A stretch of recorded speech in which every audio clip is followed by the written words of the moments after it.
Gracias a todos.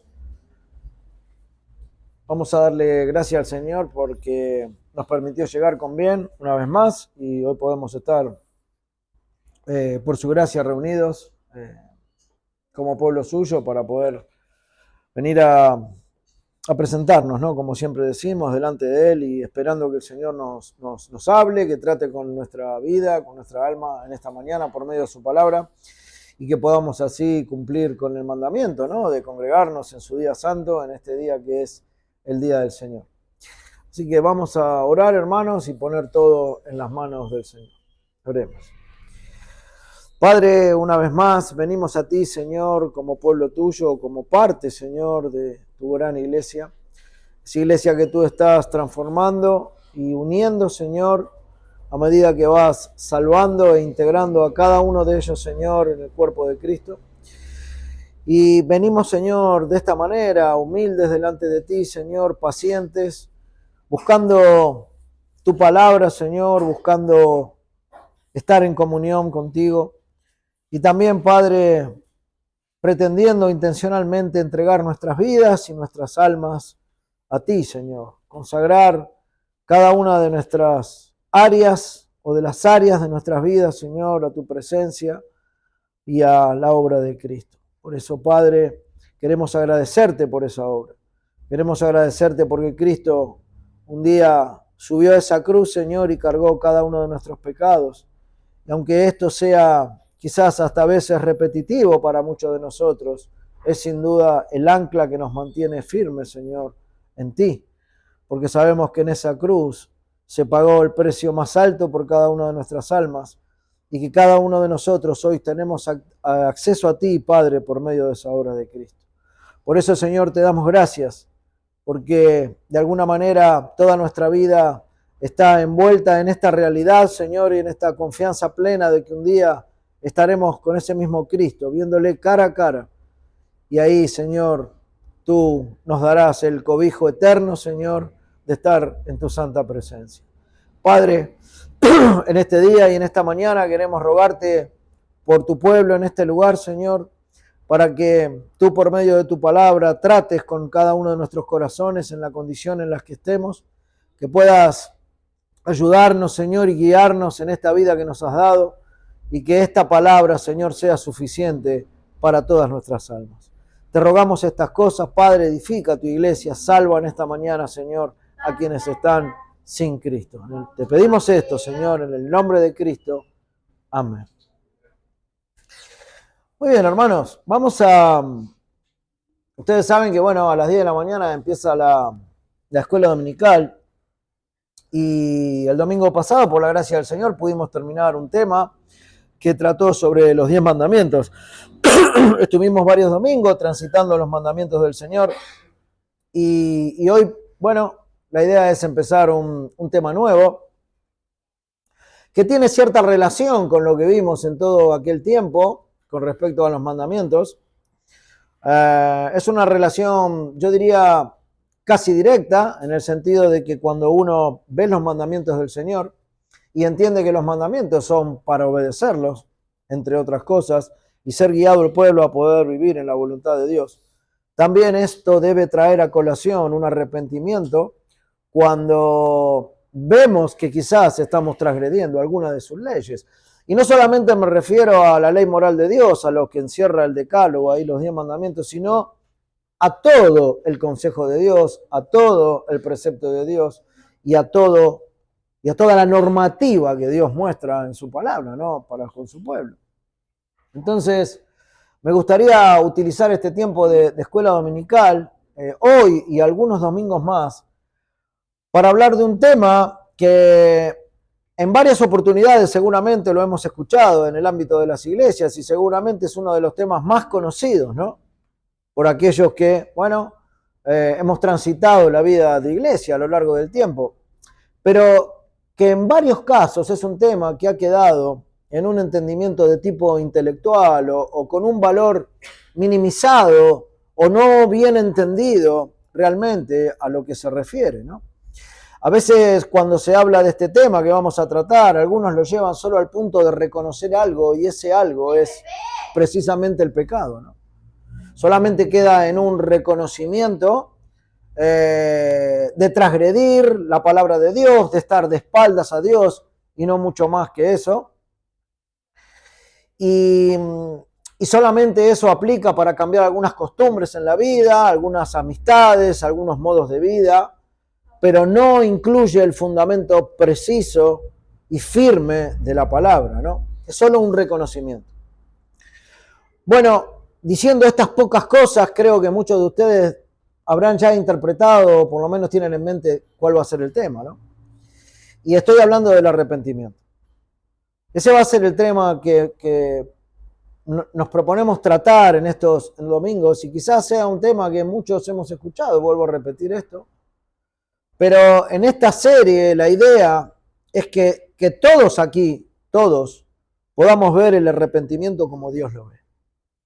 Podamos ver el arrepentimiento a la manera de Dios, y no como nosotros queremos verlo, ¿no? O como entendemos que es, o como pensamos en una buena intención de mente y corazón que es el arrepentimiento, sino verlo a lo largo de algunas enseñanzas como Él lo ha puesto, ¿no?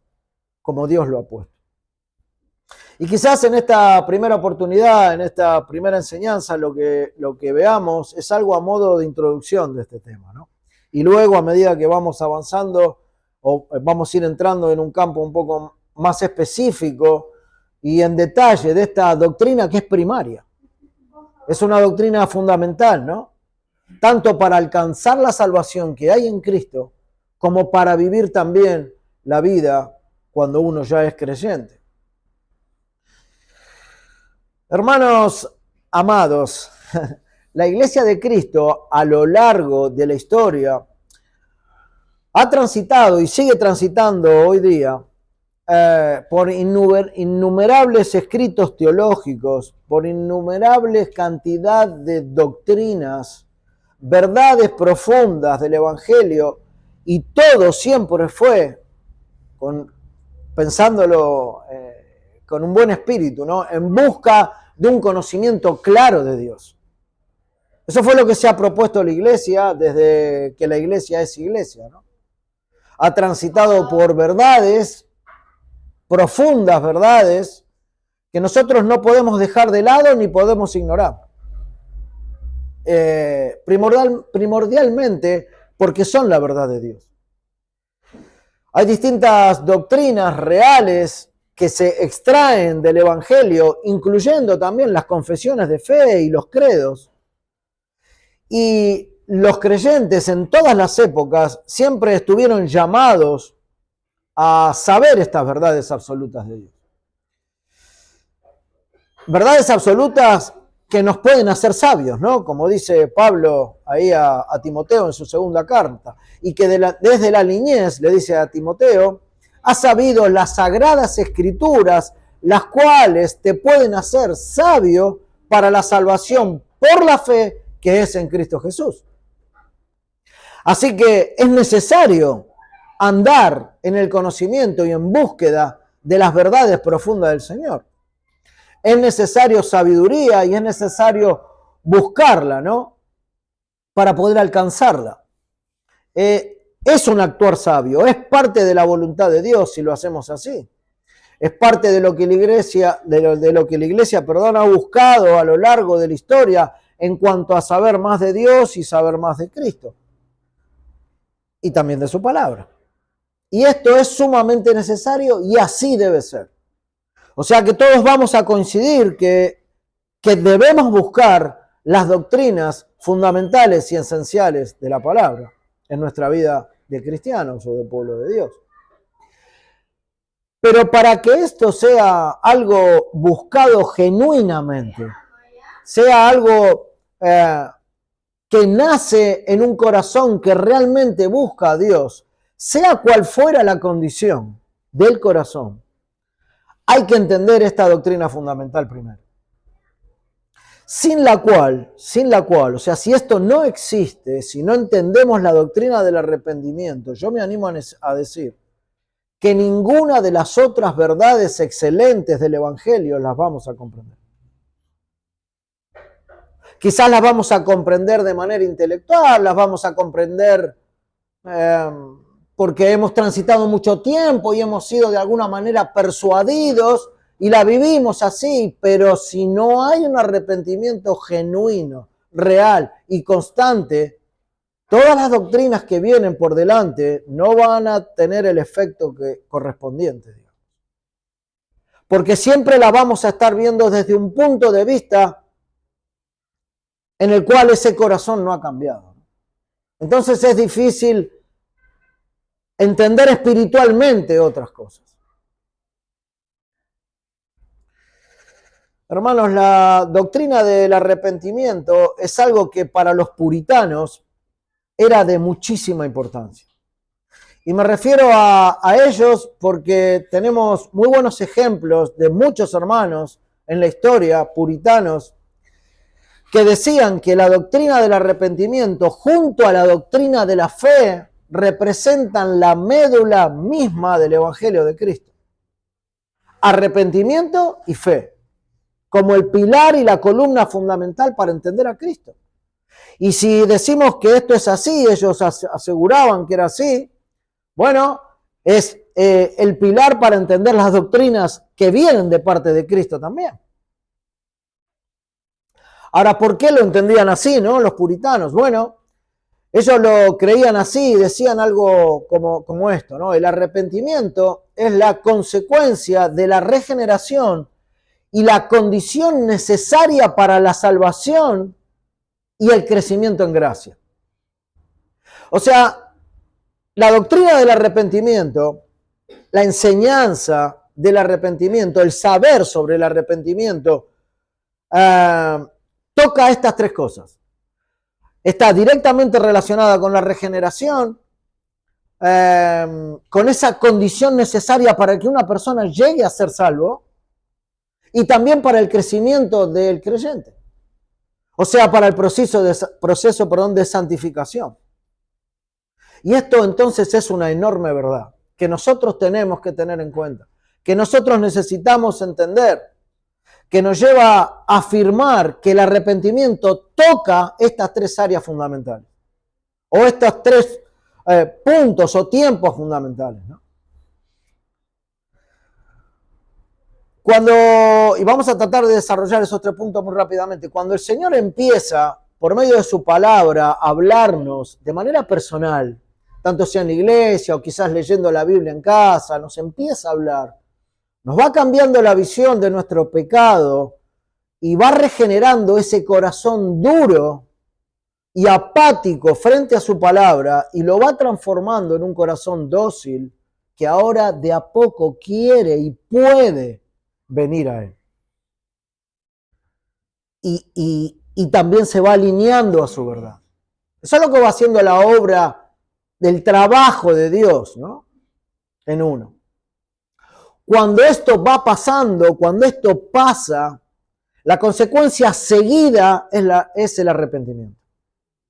Cuando esto va entrando en el corazón de la persona, el Señor cambia ese corazón, quita ese corazón duro, pone un corazón de carne. Y cuando la palabra se empieza a entender y se empieza a escuchar y se empieza a involucrar dentro de uno, bueno, lo que viene a continuación es el arrepentimiento.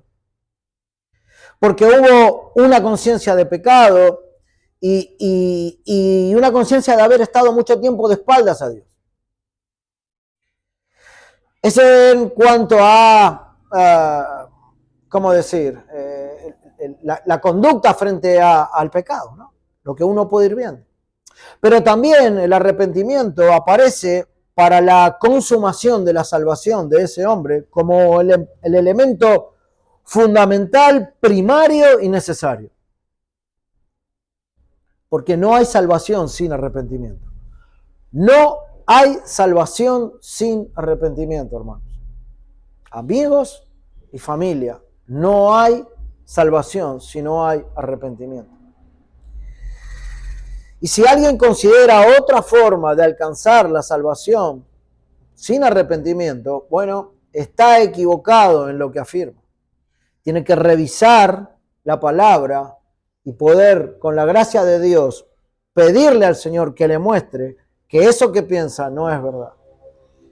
Así que la regeneración genuina en el corazón de un ser humano no tiene otro fin más que salvar al pecador. Cuando hay un convencimiento de la palabra o una regeneración, lo que viene es arrepentimiento y salvación. Esa es un poco la dinámica, ¿no?, de la salvación que hay en el Señor. Nunca va a terminar en otra cosa. Si el Señor te salvó, si el Señor te confrontó y te eligió,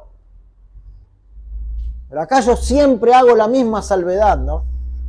Esto también es parte de cierta responsabilidad del hombre cuando Dios manda a todos los hombres que se arrepientan. Pero en cuanto al trabajo de Dios en el cual nosotros no podemos intervenir, bueno, el fin de Dios en esto es salvar al pecador. Nunca va a terminar en otra cosa, sino en rescatarlo. Pero en rescatarlo y salvarlo de manera completa, de manera definitiva y de manera eterna. Como para que nadie tampoco crea que esa salvación, si se la obtuvo, se puede perder. No, jamás. No se va a perder. Me gustaría que podamos ir un segundo al capítulo número 15 de la Confesión de Londres. En el párrafo número 1, lo tenemos ahí al final de los himnarios.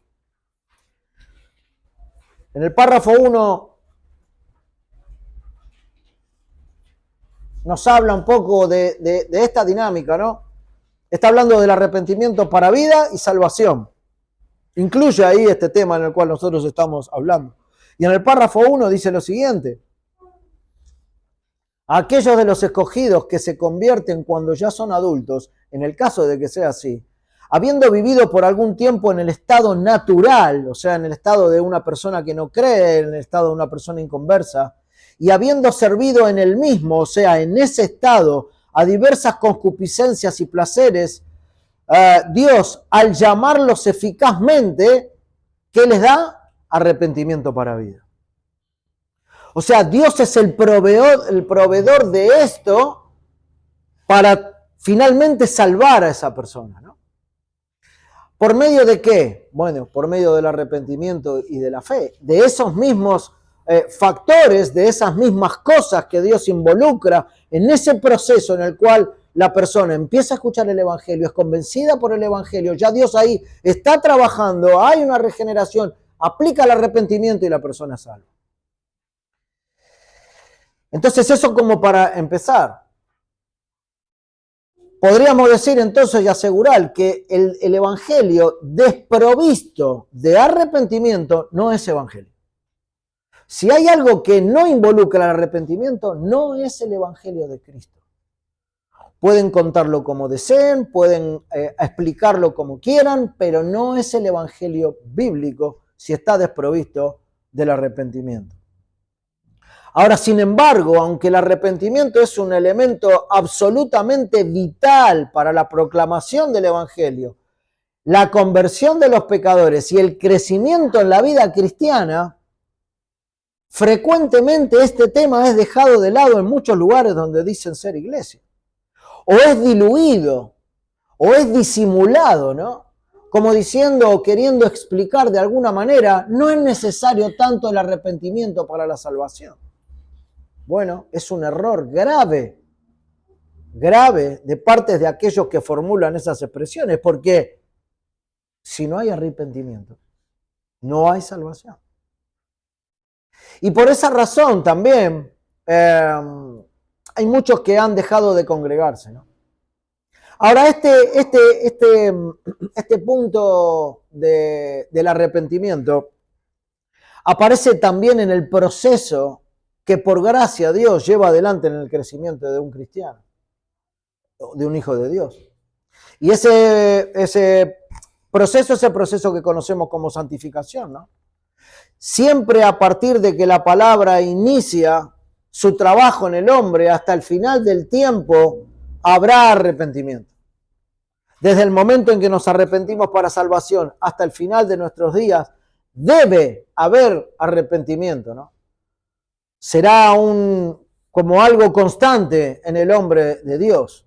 Va a ser una acción santa en el corazón de todo hijo de Dios.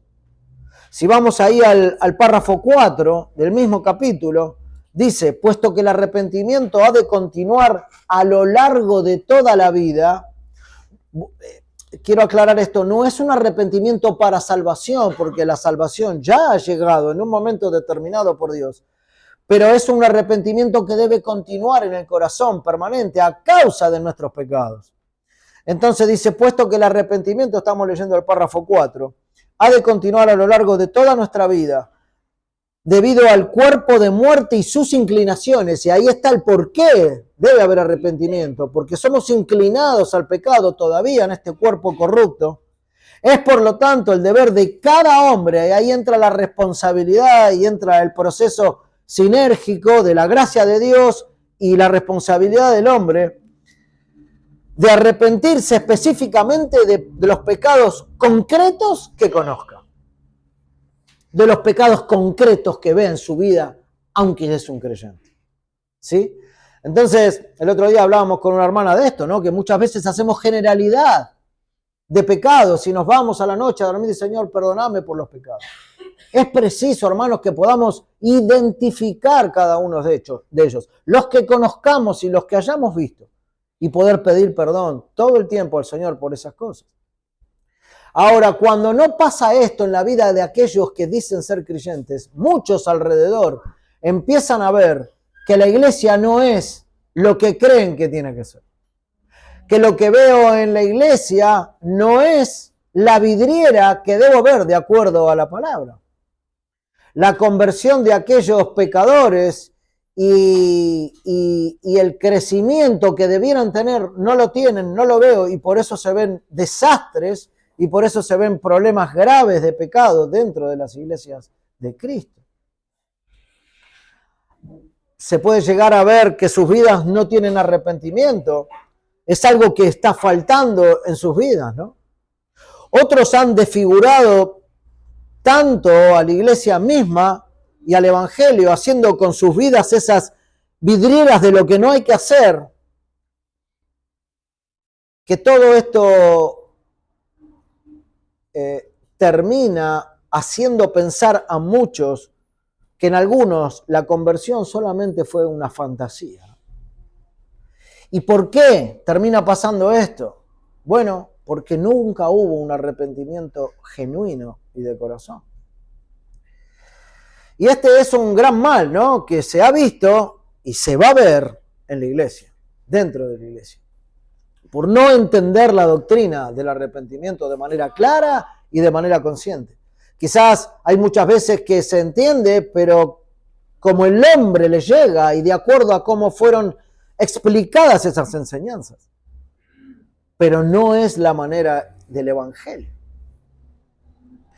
Lo que generalmente sucede es, en vez de hacerle ver al pecador sus pecados para que se arrepienta, solamente se lo invita a que reconozca que es un pecador. Y no mucho más. Entonces, ahí hay un error de base, ¿no? Porque lo que el hombre cree que es arrepentimiento no lo es. Y por eso a lo largo, después de su vida, se ve que no camina como Cristo quiere que camine. Porque el fundamento no fue el preciso. No hubo un arrepentimiento de corazón. Bueno, el mismo diablo y los demonios reconocen que son pecadores. Pero eso no los acerca ni un centímetro a Cristo, ¿no? No es que reconoce y dice, bueno, voy a Cristo al arrepentimiento. No. Esto puede pasar también con muchos hoy día. Y en el tiempo de la iglesia lo vamos a ver dentro de la iglesia también. Pasa en muchos lugares donde solo se espera que cada uno reconozca que es pecador, pero no mucho más que eso. Y lo que se ve a continuación en esas vidas son vidas devastadas, ¿no? Por la acción de pecados permanentes, de práctica de pecado, en donde nunca van a parar. Que siempre se va a manifestar ese tipo de vida en ellos porque nunca hubo un arrepentimiento de corazón. Cuando nosotros sustituimos el arrepentite de tus pecados por el reconoce tus pecados, lo que estamos haciendo lisa y llanamente es diluir el Evangelio de Cristo y desmantelarlo a tal punto que no sea chocante para la persona. Eso es lo que hacemos, a veces sin la intención de hacerlo, pero cuando pasa esto es lo que estamos haciendo. Sustituimos una verdad por algo un poco más suave, que haga que las personas no salgan corriendo, pero después la consecuencia la ven en toda su vida, y si termina así sus días, se va al infierno pensando que va al cielo. A veces sin querer falseamos el Evangelio, la palabra, para que no choque. Ahora, Pablo dice, pues si anuncio el Evangelio, no tengo por qué gloriarme, porque me es impuesta necesidad, y ay de mí si no predico el Evangelio. Si no digo lo que Dios dice, si no digo lo que Cristo dice, si no cuento lo que significa la muerte de Cristo en la cruz del Calvario. 1 Corintios 9:16. Ay de mí si no predico el Evangelio. Bueno, ustedes saben el contexto de estas palabras de Pablo, ¿no? En cuanto él les dice a los corintios en ese capítulo que todo aquel que trabaja del Evangelio es digno de un salario, pero que a pesar de eso él prefiere negarse o no usar ese derecho para que el Evangelio no sea obstaculizado. Él lo presenta así en ese capítulo 9. Él tenía en mente en todo momento predicar a Cristo y a este crucificado, sin importar la condición económica, su condición económica, puesto que él había aprendido a contentarse teniendo mucho o teniendo poco. ¿Y por qué? Bueno, porque predicar a Cristo y a este crucificado y entender qué pasó en la cruz, por qué murió Cristo ahí siendo sin mancha y sin pecado, es lo único que Pablo tenía en mente para que el mundo sepa que hay que arrepentirse. Por eso él predicaba a Cristo y a este crucificado. Porque Cristo en esa cruz pagó tu pecado y mi pecado. Entonces, ¿cómo nosotros podríamos diluir, como muchos hacen por todos lados, si este es el único camino a Dios, el arrepentirse de corazón?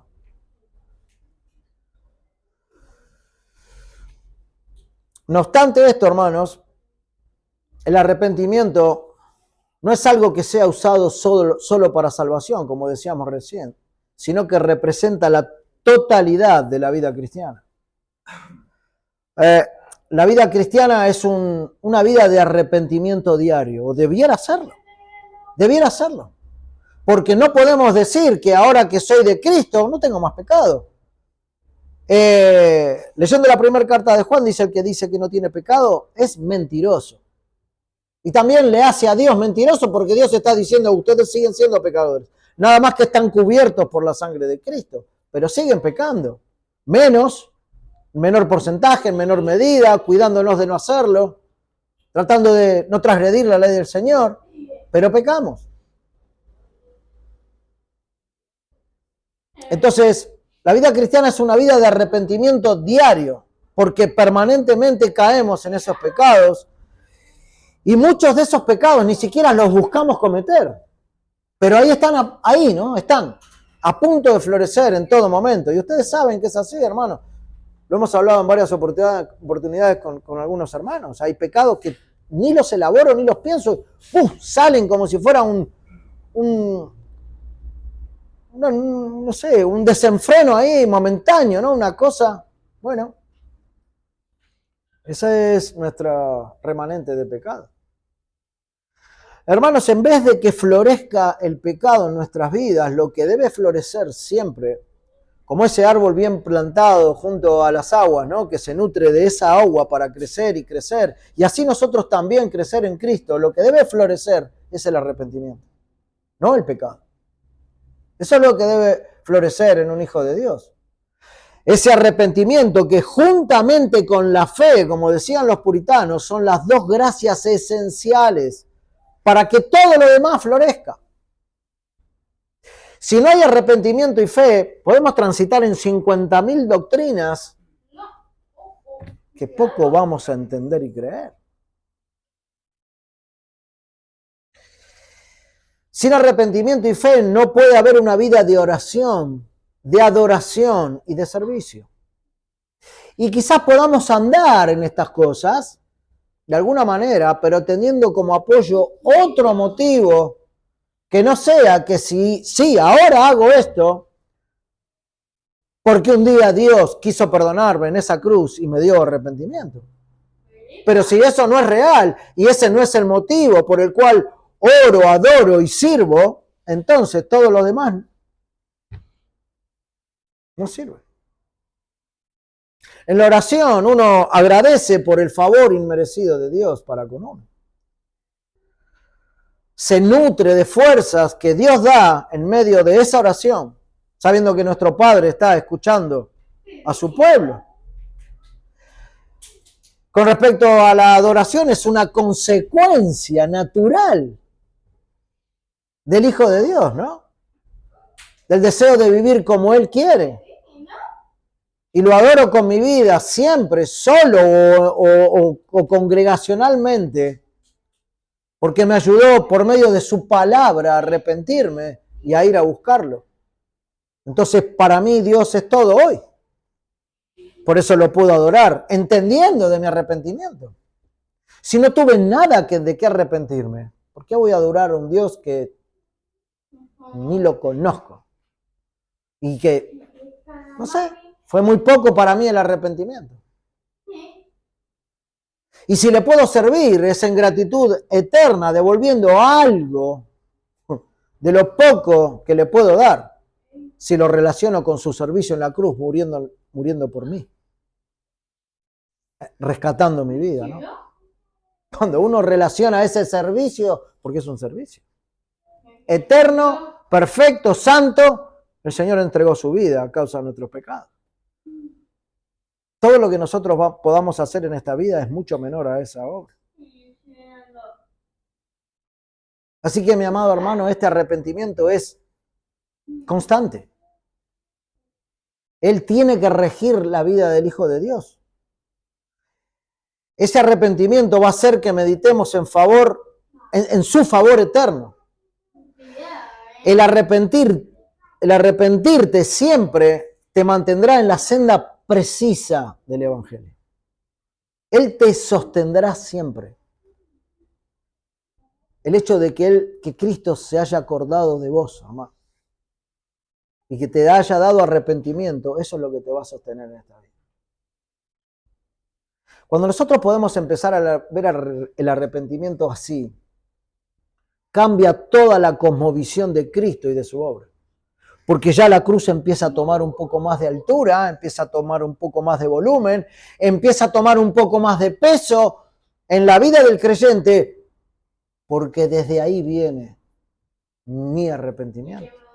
El arrepentimiento que Dios me dio a mí para poder hoy volcar una vida en adoración, oración y servicio al Señor. Y si no, recordá cuando no había nada de esto en tu vida. Recordá cuando en tus deseos hacías lo que te gustaba y lo que te parecía mejor. Hacías lo que te gustaba y lo que bien te parecía. Recordá cuando tu maldad te llevaba a estar en enemistad con muchos. O cómo te manejaba el corazón, ese mismo corazón al cual hoy ves sucio y corrompido. Antes era tu mejor amigo para hacer lo que querías. Era tu mejor aliado. Y te llevaba a hacer cuantas cosas amabas y querías, ¿no? Recordá como ninguno de los mandamientos de Dios tenía cabida en tu corazón, en ningún área de tu vida. Recordá como si tenías que maltratar a alguien, lo hacías. Recordá como si tenías que ofender a alguien, lo ofendías sin ningún problema. Recordá que si tenías que mantener tus derechos, bueno, aunque sea perjudicando a otros, lo hacías. Recordá que si discutías o insultabas a tus padres, lo hacías.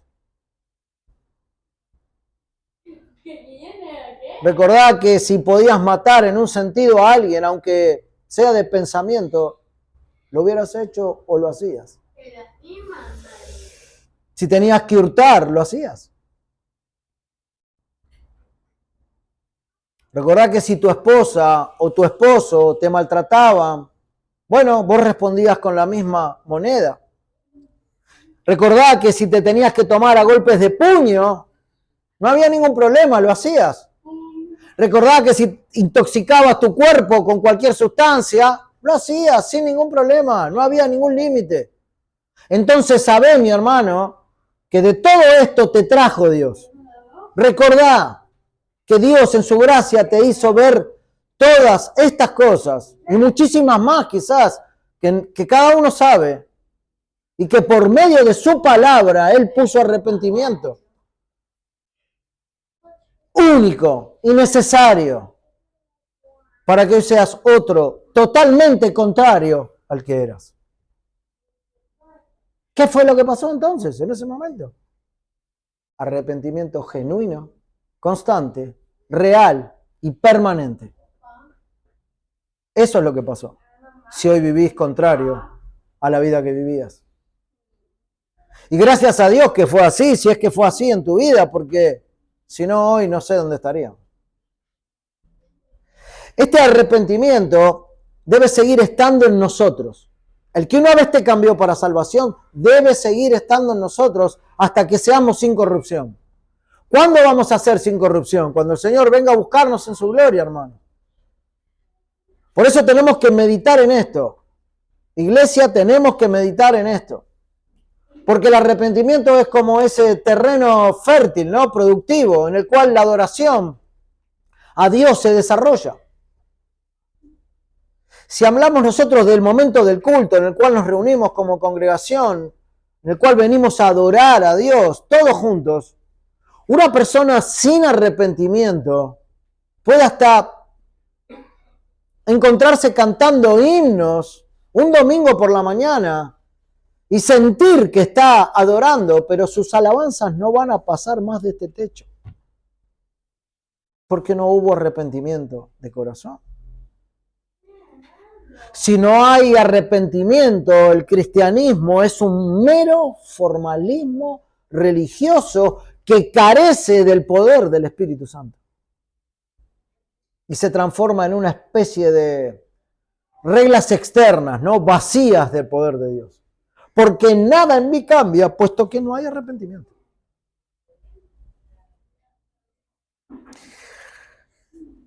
¿Sabes, hermano? Leí que los puritanos, que eran llamados así porque buscaban mantenerse puros delante de Dios en todo, en los siglos XVI y XVII, hubo muchos de ellos muy conocidos que buscaban intencionalmente vivir de acuerdo al Evangelio.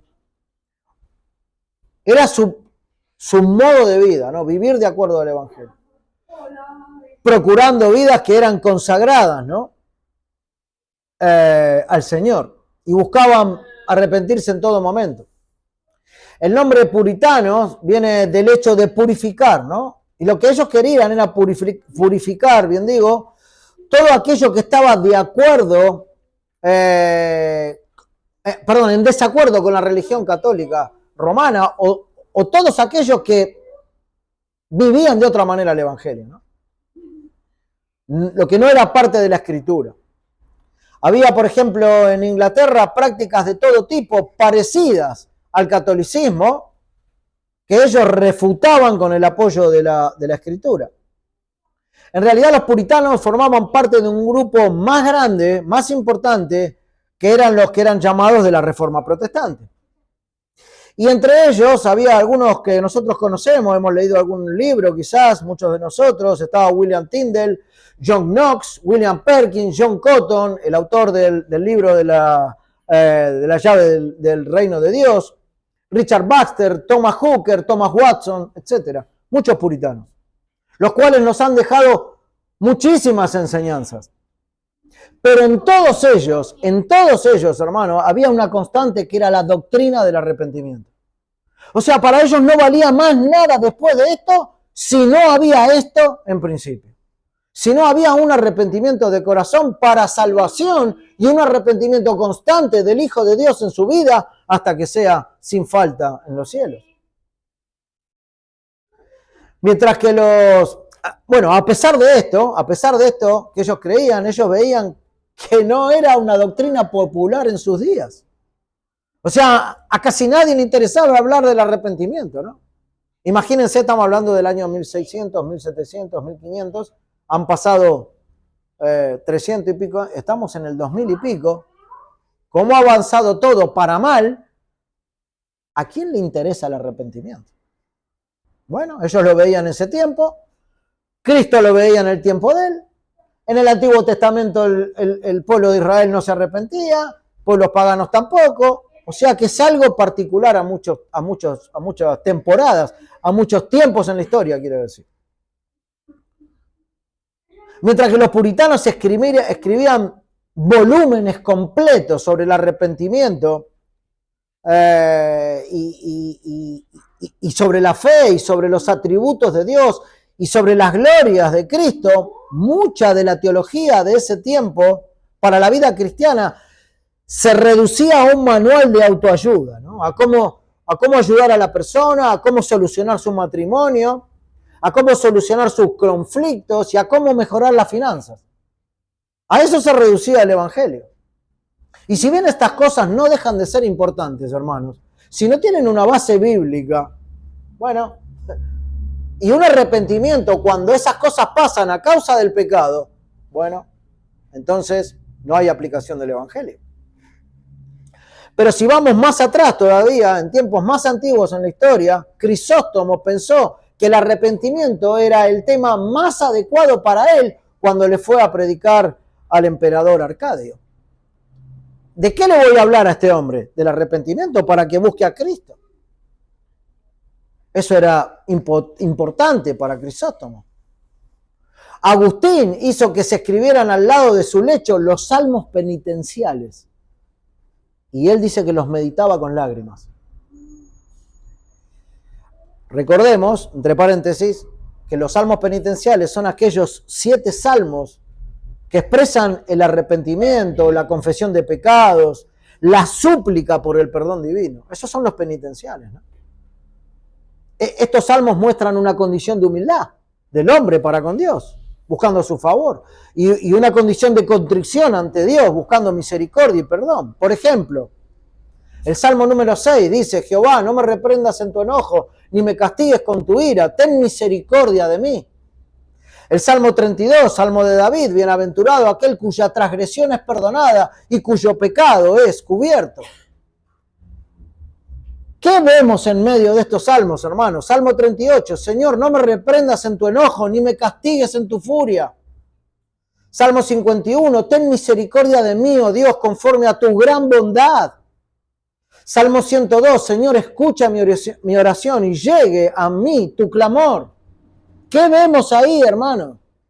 Salmo 130, desde lo profundo a ti clamo, Señor. Salmo 143, Señor, oye mi oración, atiende mi súplica. ¿Qué vemos ahí, hermano? Arrepentimiento.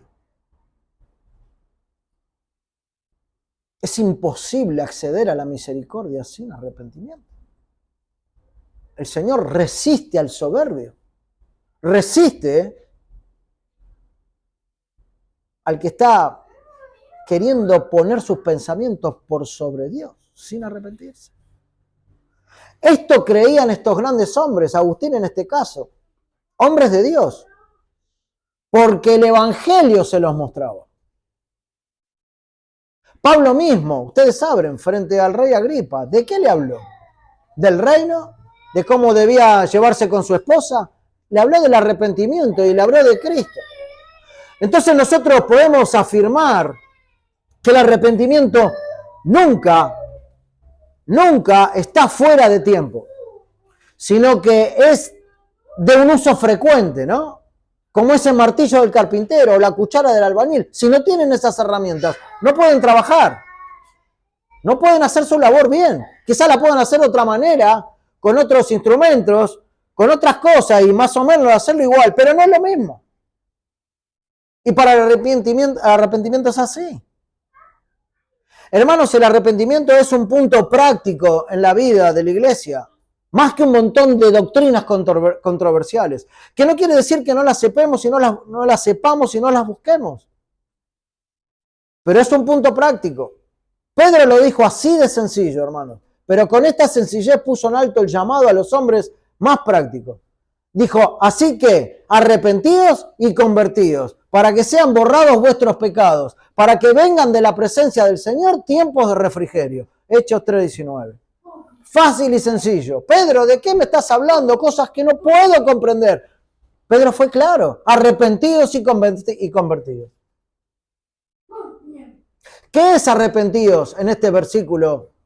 O en esto que deja plasmado ahí Pedro en Hechos 3:19. Arrepentidos es, vuélvanse del pecado. Dejen el pecado atrás. Dios hace un llamado que manda a los pecadores a dejar el pecado y los ídolos y a que busquen estar resueltos en obedecer.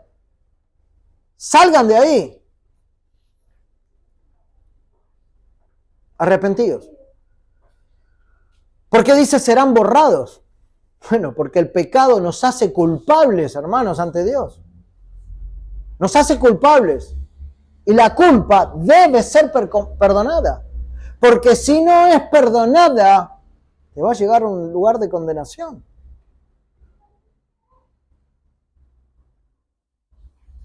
Porque dice que vendrán tiempos de refrigerio. Pedro, ¿de qué estás hablando?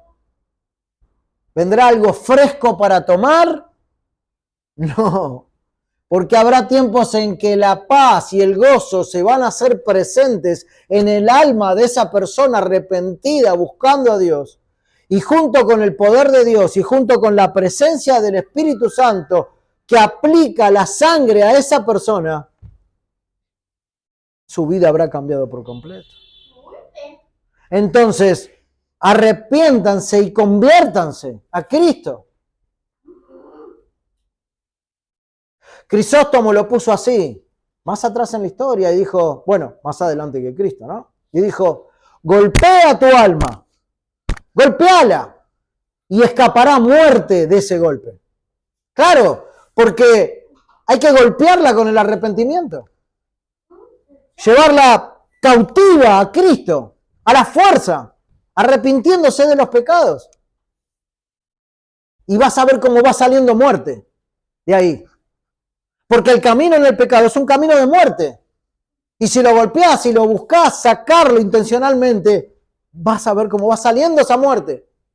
Esta es la idea de lo que decía Crisóstomo. Golpea tu alma, golpéala con fuerza, golpéala intencionalmente para que tu pecado sea mortificado. Y va a escapar muerte por ese golpe. Lo vas a ver en tu vida, hermano. Va a ser un proceso de cambio. Hermano y personas que no son de Cristo. Qué distinto sería todo en la vida de los cristianos si tomáramos conciencia absoluta de los pecados. Si pudiéramos considerar hasta dónde nos afecta y a cuántos afectan nuestros pecados, ¿no? Thomas Watson decía así, que las aguas del arrepentimiento, aunque son turbulentas, porque no es fácil este punto en la vida de las personas, son puras. Aunque son turbulentas, son puras. Las lágrimas por el pecado muestran un arrepentimiento que debe mantenerse en el tiempo. Y eso a veces es turbulento para nosotros, hermanos.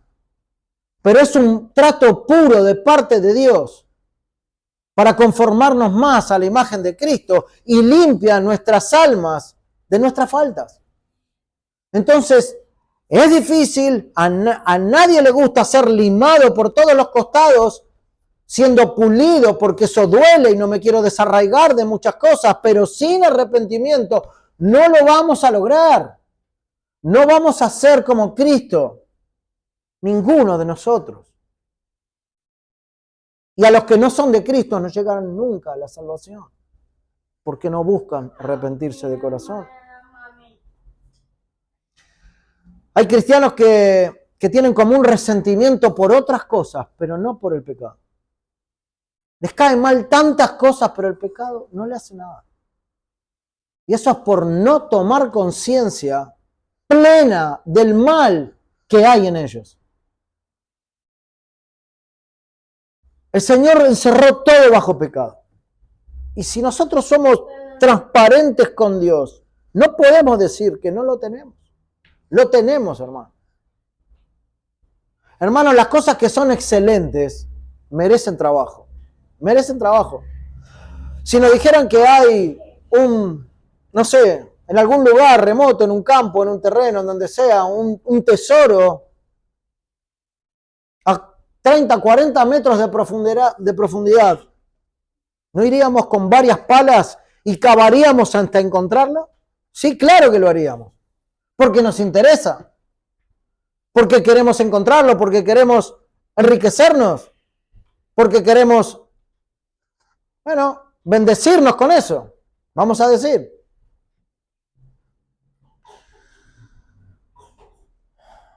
Lo haríamos.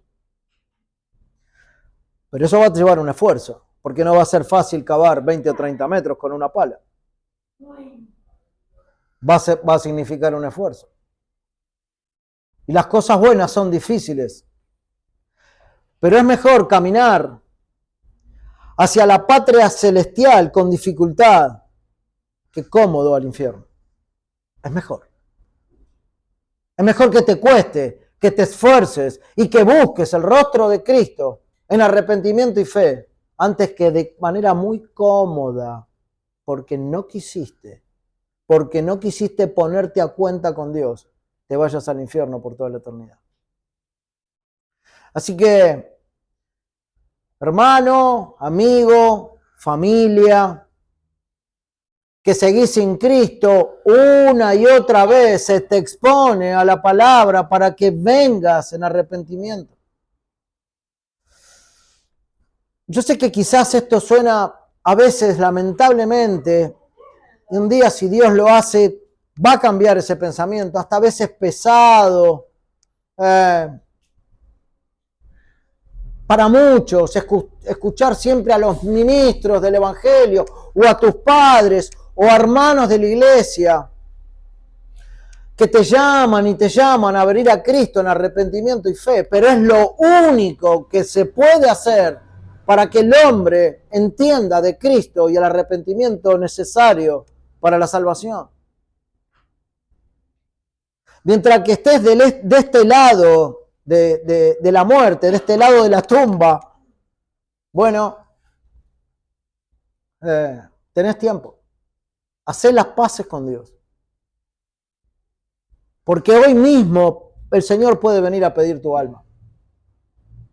Recién un hermano me decía, hablando de otro tema, falta. No sé si falta. ¿Qué falta? Tribulación, la iglesia está pasando. Vemos los desastres en todo el mundo. El Señor está a las puertas, hermano. Y si no está a las puertas, porque no lo sabemos, no sabemos el tiempo exacto, ni mucho menos, pero el Señor puede venir a buscar tu alma hoy mismo.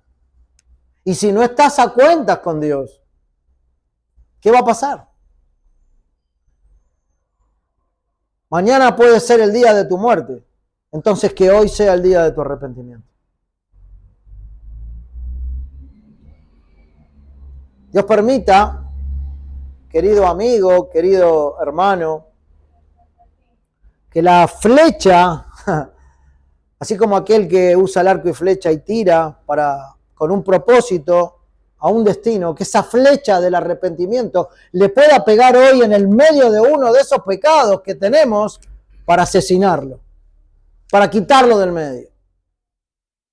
Porque el arrepentimiento es el mejor amigo que te va a acompañar en tu vida, a no ser que te parezca un amigo aburrido, ¿no? Al cual no necesitas para nada, entonces no va a ser tu amigo, va a ser tu enemigo, siempre. Por eso todos somos llamados a clamar a Dios en arrepentimiento. y verás cuán grandes cosas el Señor puede hacer.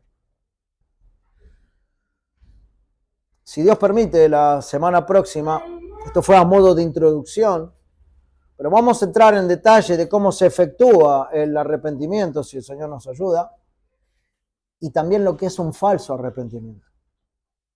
Y para esto necesitamos guía del Espíritu, hermano. Porque sin conocer la condición espiritual de muchos, y tampoco nosotros podemos hacer un diagnóstico espiritual del corazón, de ninguna manera, no somos quienes para hacerlo. Pero sí la palabra nos expone a su verdad para que nosotros de manera individual veamos cuál es nuestra condición. ¿Dónde estamos parados frente a estas verdades que Dios nos expone día a día por medio de su palabra? Que el Señor nos ayude, que nos dé de su gracia para poder tener sabiduría sobre nuestra alma, hermano. Que es importante, no solamente para nosotros, sino para el Señor. Oremos. Padre, queremos agradecerte en esta mañana este tiempo, Señor. Gracias por tu bondad. Gracias porque en tu misericordia has querido salvarnos, Señor, a muchos de los que estamos aquí. Por medio de ese arrepentimiento, Padre, y de esa fe que has puesto en nosotros, en corazones que estaban inclinados al pecado de manera práctica y permanente, Señor. Y que por medio de tu palabra y de tu Santo Espíritu, Señor, has querido traernos a la vida en Cristo. Padre, guía a tu pueblo, Señor, en poder meditar en estas verdades. Ayúdanos a ver el arrepentimiento como ese puntapié inicial a una vida que quiere agradarte, que busca copiar el carácter de Cristo y seguir las pisadas del Maestro. Te rogamos por esto, Padre. Te ruego por cada una de las almas, Señor, aquí presentes. Te ruego por cada una de las realidades familiares y personales. Te ruego por cada uno de aquellos corazones, Señor, que están sin Cristo hasta este día. Sálvalos, Señor, para la gloria de tu nombre. Tráelos a ti, Señor. Te rogamos esto y te pedimos por lo que resta, Señor, en esta mañana. Sigue con nosotros, Padre, en el nombre de Cristo. Amén.